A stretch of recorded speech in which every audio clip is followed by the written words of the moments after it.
We're ready? Okay. Hi, everyone. Good morning. Thank you for joining us. My name is Alison Bradley. I'm the head of Research and Information Services at UNC Charlotte. This is Beth Caruso. She is an LIS graduate student at the University of South Carolina and a lecturer at UNC Charlotte as well. First, I would like to excuse us for any formatting issues with our slides, which we just converted to PowerPoint from Google Slides over the last panicky 5 minutes. So I promise, I'm really there. That's my contact information. I hope it will be visible on a later slide. It will be fun for all of us to find out together.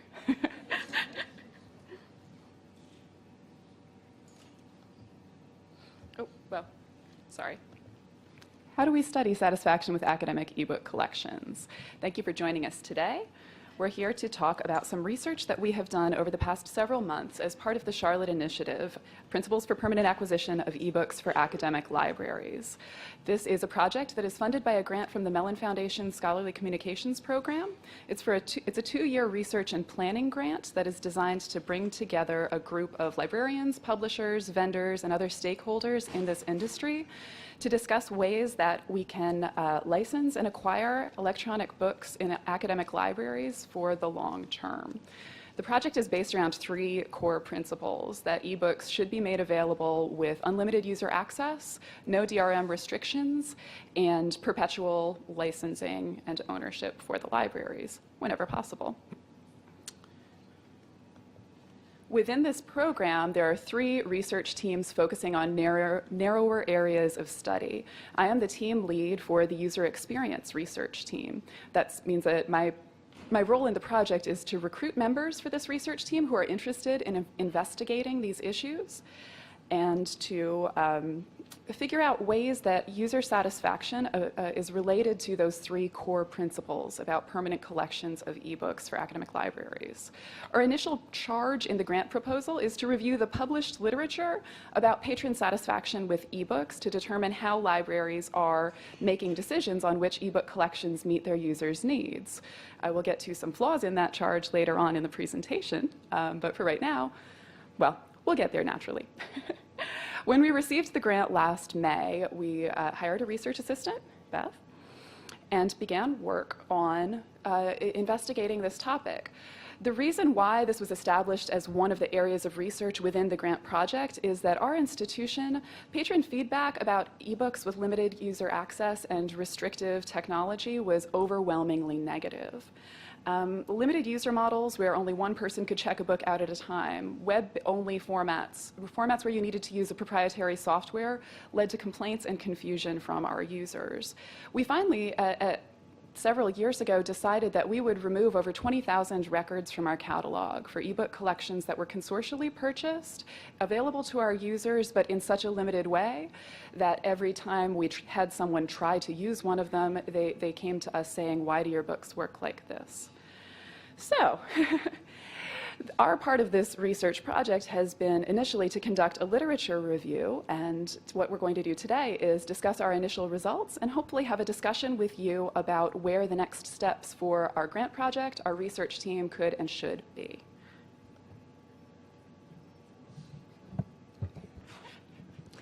Hi, everyone. So to start off that discussion, we actually have what's called a Padlet Wall. Has anybody ever used Padlet before? Okay, so a Padlet Wall is basically an online whiteboard where anybody can just go using the URL and just post something. You don't need to register for it. You just go to the URL, click, a little white box shows up, and then you can type whatever you'd like into it. We'd actually like to use this as a way to collect your feedback, your responses, your questions, anything that you might also want to talk about during the Q&A portion. And so basically just go there at any point in our presentation and put what you'd like up there. If you would like a response, if you would like us to contact you, then please make sure to leave your email address or else we will not know how to do that. So if you are trying to leave us a question or post anything on the Padlet, you'll see in every single slide the URL up in the top right-hand corner, so you don't actually have to remember it through the whole thing. Oh, and we will bring it up at the end so that we can use those questions to start facilitating discussion. So does anybody have questions about the Padlet Wall or how to use it? All right, great. So here's what we've done over the past 5 months, and it's actually been a really interesting and genuinely interesting past 5 months. So as the research assistant, I started out by searching the various databases. I used Lista and Lisa, and I used the search terms that we have up there. We had 2,416 results for one and 1,977 results for the others. They did have obviously many overlaps, and I also used other search terms, but there were a lot more overlaps in those, and of course fewer results, but those were our top 2 searches. After that, I combed the bibliographies of several key articles in the field to figure out what they were actually talking about, the sources that they were using in case they were not in the various databases, and then also any parallel items that might be of interest to us. So after all of that, I had gotten 373 citations and abstracts, and they are in a shared Google spreadsheet. Thank you. They're in a massive shared Google spreadsheet. So out of those 373 articles, we started coding 146 of them. And the items that we initially coded, now these are also going to be shifting because we've found more things to code. But the initial coded items are things like the platforms and publishers, the DRM types that were addressed, and these are things such as highlighting, note-taking, file manipulation. The user group studied, which can actually be any combination of students, faculty, consortia, researchers, or anything else. The type of study conducted, any notes that we had for the anything that was of importance in those articles, and of course the larger conclusions about user experience. So basically we wanted to know if the study says something more than just do users like or not like ebooks, and then did they study or discuss key issues in unique ways. Overall, it was some really interesting work. The biggest difficulty that I had in doing this was trying to figure out how to account for the conclusion and the type of conclusion that people came to. And we'll talk about some of those conclusions in just a little bit. So the basic findings of the initial coding were that 99 of the articles within our set made some kind of assertion of satisfaction. Do they like it or not? In reviewing those 99 articles, looking at patterns amongst the coded fields, we found several interesting themes and highlights, and we've also noted elements to study on our next pass. Themes and highlights. Oh, sorry. One of the most interesting things that we've been discussing as we look through our results is the huge variation in the precision of the studies. Many of these articles, when just looking at the titles, appear to be making very similar claims. Our users like ebooks, our users don't like ebooks. But the way that they get to those conclusions varies dramatically. Many of the articles that we looked at and coded were surveys, which have, by their own very nature, a lack of precision in what they can address. Many of those studies asked very generally of the participants in the study, just what do you think of ebooks? Do you like ebooks? Do you prefer ebooks? They don't specify necessarily whether they're interested in knowing about library ebook collections or whether they're talking about people's experiences with personally purchased ebooks like Kindles or Nooks, which obviously we all know have very different features, but many of our users, as I'm sure some of you who are in public services have already experienced, they expect the thing that happens on their Kindle to happen in their net library, and that is not the case. Even within studies that specifically asked the users to picture your library's ebook collections, it's difficult to ascertain within those which of the collections available to those users they're thinking of at the moment that they answer a survey question.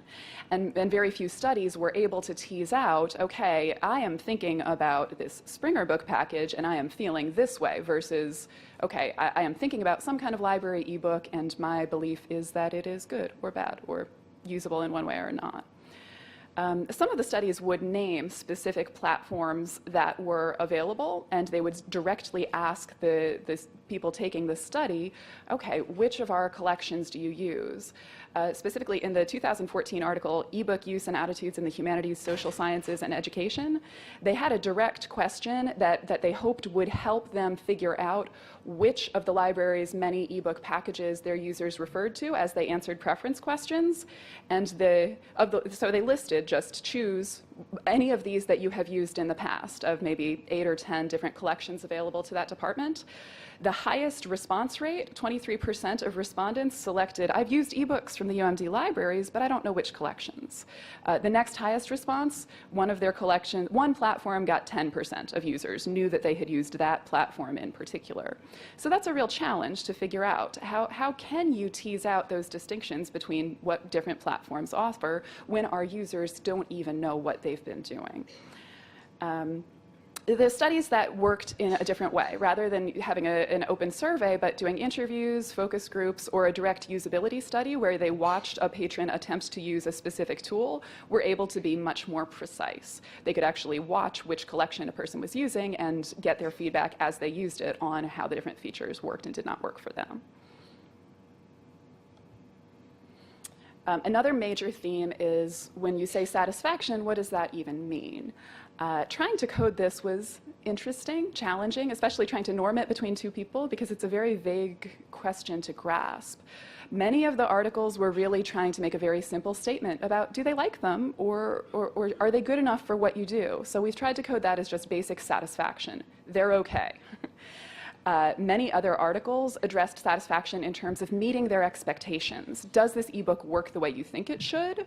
Does this meet your needs for research in the way that you expect to be able to do it with a library collection? Many very simple studies just concluded from usage data that if they're using it, they must like it. So if they're clicking on it now, it's okay. If they're clicking on it more, it's better. They like it better. They're happier. And, well, sorry, I don't mean to editorialize as I describe our results. And then finally, a lot of the studies talked about preference very directly as a comparison. Would you rather be using an ebook or a print book? Obviously, this is an easy way that our patrons, ourselves, our publishers, librarians, users are all looking at ebooks and thinking, how does this work compared to the other things that I know? Many surveys just directly asked, which do you prefer, an ebook or a print book? Which do you use, an ebook or a print book? Which do you use most often? Which would you use in this situation? Some studies, like Marilyn Christensen and Marcia Aucoin, did a direct comparison of usage statistics and circulation statistics for collections that had overlap. And others really focused on what the user's expectations were of formats as they change. Single user versus multi-user platform is something that's clearly connected to this on both the user side and on the publisher side. When our users go to our ebook collections, do they expect them to be limited in the ways that a print book is made available? Do they expect it to be open to them in the way a print book is available? Many publishers will say, if you can only check out a book for 2 weeks at a time, why shouldn't you check out an ebook for 2 weeks at a time? I've noticed in practice that faculty members, when you present that idea to them, will say, well, I've been looking at e-journals at the same time as all my colleagues for 20 years. Why would an ebook work differently? So there's an interesting expectation to tease out there. Is an ebook more like an e-thing or more like a book thing? One of the most interesting assessments of this concept is in Aileen Soul's 2009 article, Ebooks and User Assumptions, where she brings up the concept of the skeuomorph. It's a design concept that has been used in the humanities over the last several years, where it addresses when an object's appearance or when features of a certain object are held over from a prior and obsolete technology or a technology that it's replaced. She makes the case that an ebook is a skeuomorph of a print book. And I had to put this entire quote on here because I loved it so much. It is similar to a molting snake. Ebooks have not yet cast off their print skins, and this colors many issues.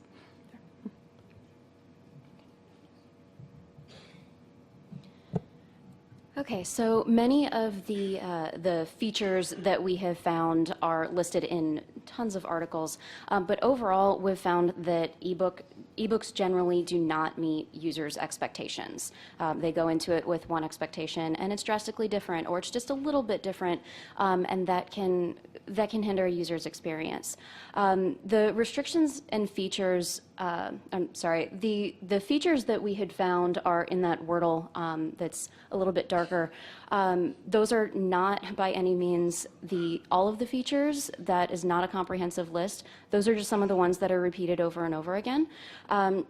But restrictions can actually very easily features can actually very easily become restrictions. So I'm going to name just a few of the terms here. So we have accessibility, which includes ADA accessibility issues, compatibility, which is interactivity, hyperlinks, full text searching, copy and paste, translation, access issues, so multi-user access, online, offline access, systems, which could be software or hardware issues or even system failures, and then displays, which could be the lighting, the font, or the quality of the resolution. So in terms of, in terms of the features and restrictions, it can actually be very difficult to navigate what could be a feature in one instance and what could be a restriction in another instance. But for those who use assistive technology, any potential restriction could mean that they simply do not use any of the material in that text. We've found that this is a really big issue when we're talking about user experience and also universal design of texts. And a lot of different studies assume that just because a digital version, or just because it's digital, it's going to help someone with visual needs, additional visual needs, and that's not necessarily the case. Diane Michaud reminds us that available electronically does not necessarily mean that it is accessible. She has actually worked on requesting tagged PDFs from publishers for those who need additional measures, accessibility measures. But that can take quite a long time, especially if no such thing exists for that particular text. And of course, we know that we have full text downloading restrictions a lot of times. So even if a chapter is available, that could hinder full text searching, and it could also hinder us in terms of trying to figure out what the structure of that actual book is. And also, when features do not work as they should, that hinders access. Right? So there are a lot of features that we use, such as, let's say, annotating, and we know that some platforms require us to export those annotations, which has been mentioned in another session here. But sometimes that exporting doesn't exactly work. They don't get it in their email, so that annotation feature is automatically turned into a restriction. And of course, Stephen says that if people cannot access the information, it has very little value, which is certainly true. So also favoring features can hinder a user's experience. So if we say, oh, we give this great feature, perfect, except not so much because somebody might have a different preference, right? So in terms of page size, if we have a tablet, a lot of people have tablets now reading ebooks, and that's great, but if you enlarge the page size, then it could cause paragraphs to separate. It could also end up causing charts to separate, which is very difficult to interact with. But then if you go to a desktop computer, you could enlarge everything and make it, you could view it as a full page, but then some of the additional options are completely hidden. So then if you try and unhide those options, then you have a smaller and probably more cluttered reading frame. And again, when a feature doesn't work, it's automatically a restriction. Preferences are restrictions sometimes. So the constant hurdle that users are trying to deal with is basically inconsistency, right? When it doesn't work as expected, it's very confusing. Now, a JISC 2009 study conclusion in their key findings and recommendations was that DRM systems should either be removed or developed in line with actual user behavior, which makes a lot of sense, and a lot of other studies also talk about that. So in order to enhance a user's experience, we've got to figure out what we can do. How can we change those DRM restrictions? Because the need for more accessible navigation and search functions is in line with so many other findings and with, of course, the principles of universal design. So Laura Muir, Thomas Veal, and Ann Nickel studied ebook accessibility with one of the things that Alison said, actually observing users using those ebooks. And that was really helpful for us to see because it was in context of what they were doing. And so they say that their user-centered research was aimed to not only understand not only the characteristics of behavior, but also why users behave in certain ways. So it's actually taking it a step further than just saying, oh, they like it, they don't like it, or they're doing this. They actually wanted to understand why. And their research was actually informed by one of the JISC studies that called for improved user experience or functionality that's explicitly linked to desired outcomes. So they had given those users a certain outcome to work with. And overall, their recommendation was a form of adaptive personalization. So they say that, excuse me. All right, they say that we should make the service adapt to the user rather than forcing the user to adapt to the system. This is actually talked about as well with Cassidy Martinez and Shen in 2012. They say give as many options as possible so that we don't actually limit our users. And again, with accessibility, there are certain standards that are being put in place, but nothing seems to have completely, fully taken form just yet. The DAISY Consortium has released the DAISY book that's been around for a while. It's trying to give users as much information as they can in the best possible ways. And the World Wide Web Consortium, W3C, has 4 principles for developing accessible web-based resources. These are to make the information perceivable, and it says information and user interface components must be presentable to users in ways that they can perceive. Information must be operable, they need to use it, understandable, they need to understand it, and robust, which means that content must be robust enough that it can be interpreted reliably by a wide variety of user agents, including assistive technologies. So these principles were designed for accessibility of web-based resources, but they definitely need to be used for the ebook market, and they're starting to be.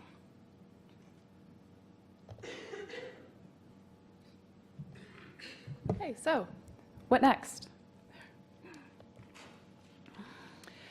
For our research team, our next step is to start working on that disconnect between our initial charge and what it said we should do to discover what we wanted to know. The scope was to do a literature review of the journal literature to figure out what libraries are actually doing in practice. It turns out that that data set does not include the content we need to reach those conclusions. What we're interested in investigating now are ways that we can find out what effects that public research or that published research may have on practice. First of all, we're going through and we're coding again for 2 types of information. How many of these articles make a specific actionable recommendation that a library could use in practice? Do they say something about whether we should buy collections of a certain type, whether we should direct percentages of our collections budgets towards e-resources versus print resources? Some of them have made other non-collection development recommendations as well. They've talked about discovery, they've talked about promoting the collections to the users, and they've talked about developing user guides and an instruction focus to help explain to users how our ebook collections could or should work. So we're going to go back through and start coding for those points. We also are planning to go back through and code for who is doing the research, because there are some interesting distinctions there, and part of the disconnect in our initial question was assuming that the people who are writing these articles are doing it for reasons of practice. Many of the articles are written by people in a practicing librarian position, but they are not necessarily writing it in the role of figuring out what our library should do. Many of us have faculty appointments where we are required to do pure research rather than just applied research for publication, for tenure, promotion, and reappointment. But many of the other authors are actually faculty members in library and information science schools. Other authors work for publishers, work for consortia, or have other affiliations with this field. So we're going back through and coding for the different types of authors. with the intention of investigating how the recommendations they make are received by libraries. How are we going to figure that out? Let's ask them. So we're hoping over the next several months to develop surveys, interview questions, and to reach out to the authors of all the articles in our current literature review set and say, how did this work? You asked to have your library work this way, or you suggested that all libraries should work that way. Did it happen? Did it work? Yeah, and just to see how these things are being used in practice.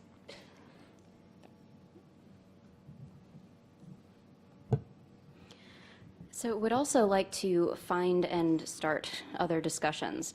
We want to use conference proceedings to start determining further context, figure out how we can use the conference proceedings in the same ways that we had used the published journal literature. So actually getting that information even from those conferences that we may not have attended, trying to get all of that information. We also want to identify in-house initiatives that may be labeled as assessment, and those types of things are not generally published. Therefore, in-house use, they are those in-practice initiatives.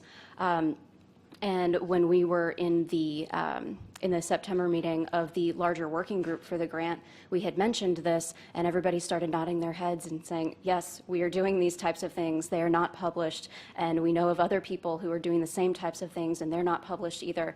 So there are a lot of things that people just simply know of that are happening that are not published. And we also want to start conversations of our own. As we find people who are doing this work, simply talking with them about what they're finding and how they're thinking about things is really helpful. Excuse me. The whole purpose of our team and working group is to actually bring together a diverse group of people who are doing this work and who can contribute to this work in new and interesting ways. And just yesterday, actually, I saw somebody one of the working group members, who actually gave me some more information about different things that are happening with universal design and accessibility. So if you're wondering if this working group is working, it is. It very much is. It's very helpful. And we also have some recommendations if you are wanting to replicate or design your own study about ebook usability and user satisfaction. User experience. So the first one is to, as Alison had said before, to explicitly identify the platforms that you're talking about. Because if a lot of the studies that talk about 3 different platforms that their library has access to, it's very difficult to say, oh, okay, yes, this works, but we can't figure out which platform it works in, right? The context is difficult to figure out. Also identify the current ebook format, because as we know, there are plenty of them, and it would help people who are reading your research to know what's actually being used. Also consider usage and accessibility separately, because just because a feature is offered does not necessarily mean that it aids in accessibility. So use and accessibility are, can be considered 2 different things. And then also consider observing users' actual behaviors, because as we had said before, those were actually some of the most helpful studies to us, because we could put it in context, because they had a specific thing that they were trying to look for. So consider observing users' behaviors, kind of what you can find from those types of studies. If you're interested in knowing more about the research team or possibly helping us out, please feel free to contact me either today or later via email. And we will actually be posting our slides. I don't expect you to be able to read that closely, but we have references for all of the studies we've referred to directly. We'll be submitting a written paper as well with a great deal more detail about our work. And now, I think the Padlet? Yes, okay. I do not know how this works, but we're ready for questions and answers, and we'll bring up the Padlet to see if anyone has submitted digital versions. Now, how do we? Yes, oh, and there's a microphone. Yes.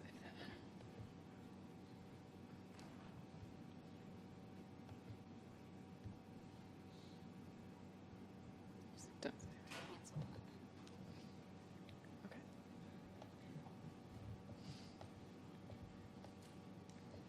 How am I supposed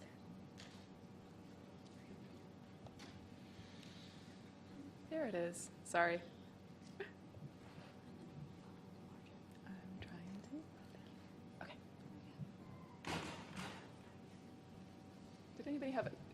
Did anybody want to ask an in-person question first before we go to the written ones or the discussions?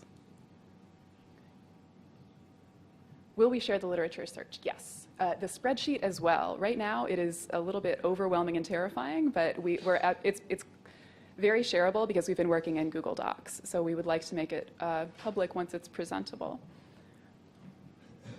And, oh, it's changing while I'm looking at it, Beth. Yes, this is real time. Uh-oh. How engaging. Disciplinary differences. This is actually one of the themes that I had to remove from the slides for time. Lots and lots of studies address subject in varying ways. That is something that I can't figure out how people would do right, because there's so much variation in platform type and content. Many people will ask in a survey, for example, what discipline are you in? And then go on to ask the same questions. I don't know how to do that best, but it's very interesting to consider, because there are platforms that are specific to a discipline, there are books within platforms that are specific to a discipline, and there are users who are specific to a discipline. So how do you make those two concepts mesh, or is there anything there to compare?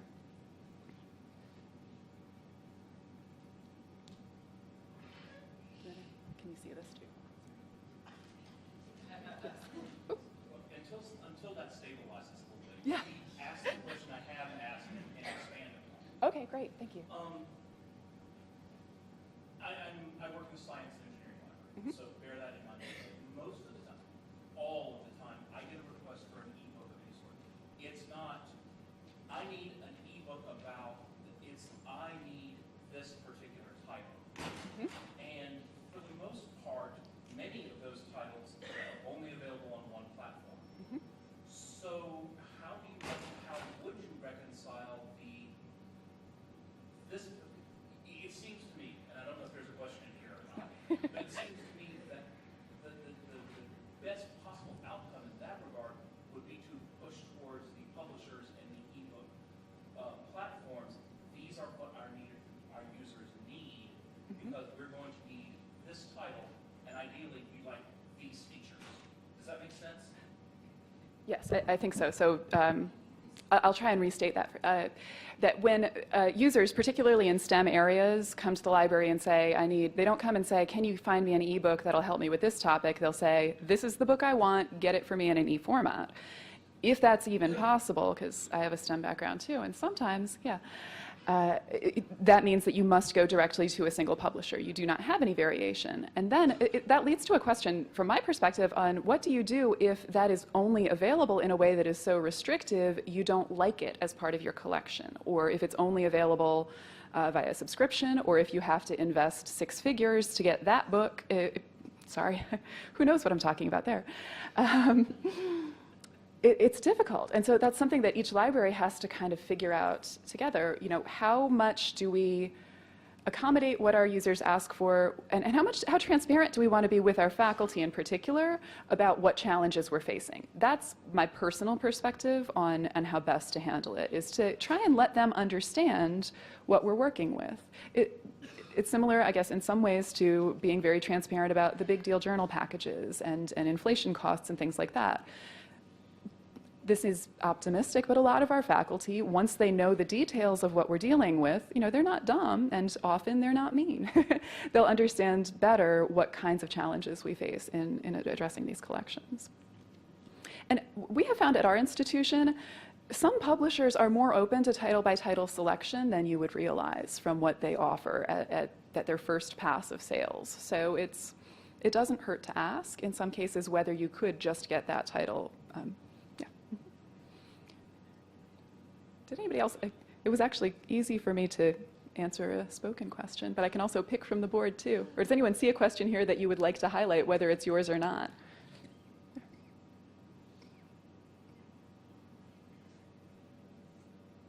Oh, okay. I'm going to pick the one that I like the best then. Or platform allegiance. That is a really interesting topic to me. There are some consortia and libraries out there that are working on ways to whether you buy a book from a certain platform or not, to make their users able to access from a single point of entry a variety of content. And I think that that may be one of the best ways of addressing the inconsistency in a user experience of how they can get to the items. There's a challenge of when you get from a discovery layer to a separate platform. There's a challenge in figuring out what the content looks like when you get there. But yeah, I think that that's something the other parts of our grant project will address in many ways, because part of the point of getting perpetual access rights and archival rights for ebook material would be that we would want to have the option of letting our users access the content we've purchased, aside from through the publishers and the vendors' discovery. So I'm looking at it on here because it's next training over there. But one of the questions on here was, does your research assume that all user preferences are reasonable? I thought that was really interesting. Or do you ever judge that they want something that would violate copyright or cost the library too much, et cetera? So a lot of what we've found are things that the user simply want to do that have been the same things that they want to do with print books, right? They want to be able to mark in them. They want to be able to flip through the pages, right? Have that same feasibility there. They do, however, also want to hyperlink to certain things. They want to share notes with a friend. And the whole discussion of DRM restrictions is a really interesting one, because people are finding that users are not wanting to violate copyright. They just want to use it. They want to access it. They want to have that information. They're not interested in copying it and giving it to everyone they know and selling it and things like that. If they're printing it, they're using it for their own use. They're using it in the same ways that they would end up using that print book. So a lot of people have started discussing that and have said this isn't necessarily as much of an issue as it had been thought to be.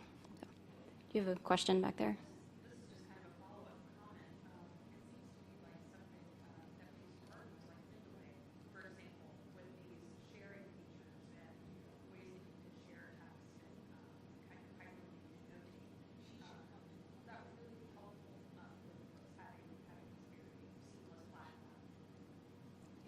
Would you mind coming to the mic? I'm sorry, I could hear most of that point, and it was great. But that would be, I think everybody would want to hear.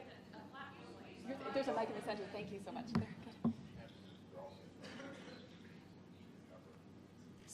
Speaking to that point, my name is Sarah Schroeder. I'm from the University of Chicago.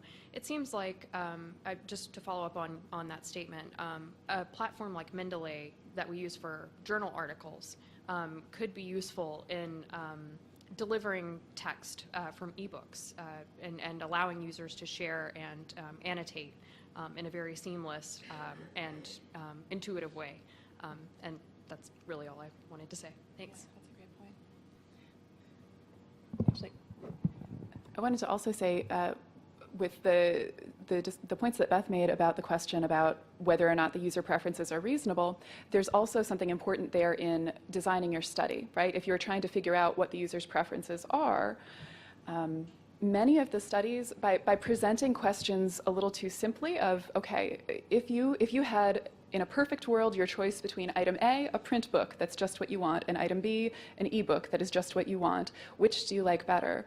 By offering entirely ideal scenarios, let us know what you'd like. I think that for some of our users, that leads them to perhaps believe that we may be able to address absolutely everything. And some of the more focused studies that say, okay, what we have here works like this. How does that work for you?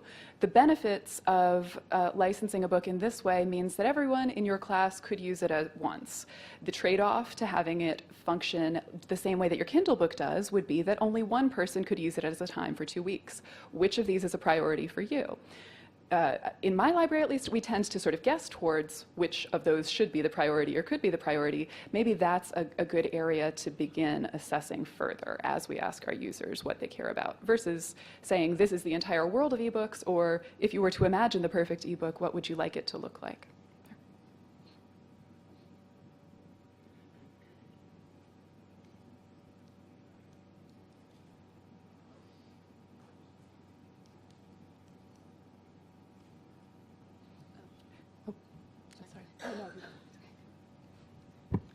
There's one question. It says, what about the book literature? There are lots of edited works on ebooks that don't always show up in Lista, et cetera. Yes. There are many works that don't show up there. We're trying to, basically what I had shown you in terms of the methods and the searching that we had worked with, that was a start. This grant, this work is not over by any means, and we do want to be able to talk with people who may have ideas about where to look. We want to go ahead and look in all of those other places that we should traditionally look, but we simply haven't gotten a chance to because, well, you saw the numbers of how many articles we got, and it was quite a bit of work. But this really is just the start of it. Now, if you have any suggestions of specific books that we should look at, or anything that you think is some really great research that's been done, let us know about it, because we would definitely love to know.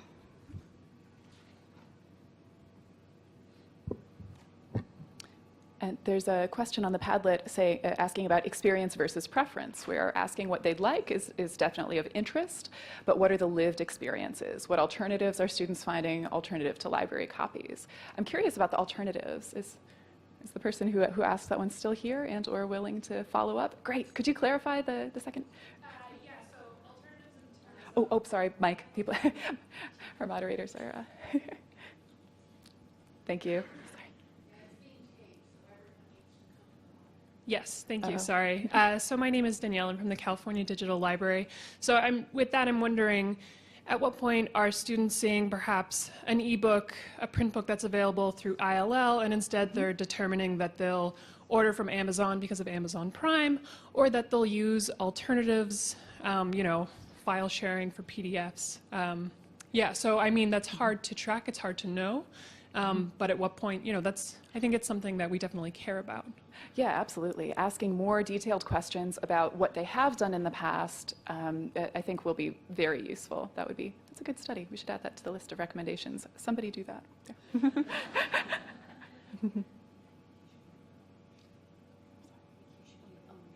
Ownership.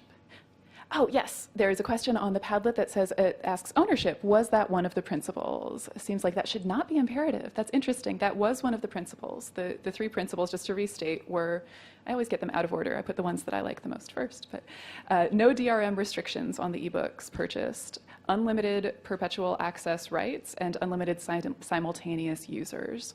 So for this topic, one of the reasons for ownership was related to, where did it go again? The platform allegiance piece.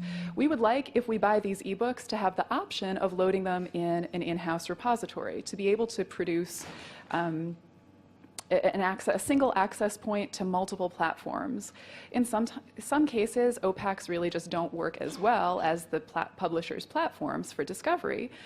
If we have the rights to host that material locally, if we own it and we are allowed to have it perpetually, for whatever perpetual means, then we have the option to expand some of those usable options for our users. Is this your question? Yes, it is. Ellen Metter from Auraria Library. Mm-hmm. And, I find myself weeding quite frequently our ebooks.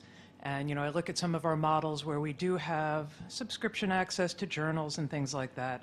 And I just see so many books that I feel would be appropriate to access that way. I see what you're saying about compatibility of all of them. That would be great. But I think we could create some, really buy huge pools of books that we don't necessarily need to own but would like access to. I'd like to see that be a big option for libraries. And that's an interesting question, too, because I don't disagree with you about weeding, right? Sometimes you want to get rid of stuff. I don't see having the ownership of a book as a restriction on later deciding, we don't want this to be in the collection. With some collections, even when you purchase them under the expectation of you own all this stuff, sometimes it goes away. I mean, how many of you have seen that happen? If you haven't seen it happen, you just didn't notice. There was actually, I think, a presentation the other day of a system that a library has developed to assess whether or not the stuff they thought was there is still there in their ebook collections.